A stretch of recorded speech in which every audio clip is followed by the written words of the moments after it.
पुण्यातल्या श्रीमंत दगडूशेठ हलवाई गणपतीची विसर्जन मिरवणूक श्री गणनायक रथामधून निघणार आहे। विसर्जन मिरवणुकीच्या रथाचं काम जवळपास पूर्ण झालंय। रथावरती समोरच्या बाजूला 4 गरुड लावण्यात आलेत। 8 स्तंभांवरती हा रथ उभारण्यात आलाय। या संदर्भातला आढावा घेतलाय आमचे प्रतिनिधी सचिन जाधव यांनी। पाहूयात।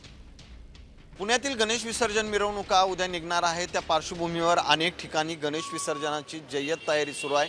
मी सध्या ज्या ठिकाणी उभा आहे ती पुण्यातील श्रीमंत दगडूशेठ हलवाई गणपतीचा हा रथ तुम्हाला मी खरं तर दाखवतोय। एकूणच आपण पाहतोय की पुण्यातील गणेशोत्सव ज्या मिरवणुका आहेत त्या जगप्रसिद्ध असताना यावर्षी दगडूशेठ हलवाई गणपतीने श्री गणनायक रथ जो आहे तो बनवण्यात आलेला आहे।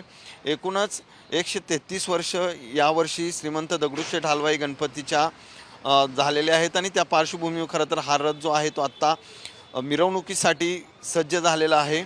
30 क्रिस्टल झुंबर या रथाला बसवण्यात आले असून 8 स्तंभावर हा रथ उभा आहे।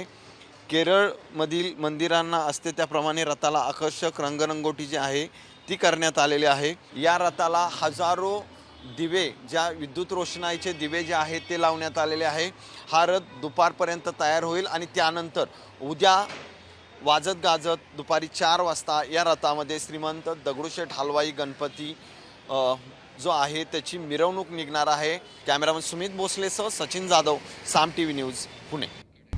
आता isakal.com आहे देशातील नंबर 1 ची मराठी न्यूज वेबसाईट। प्रत्येक अपडेटसाठी isakal.com ला नक्की भेट द्या।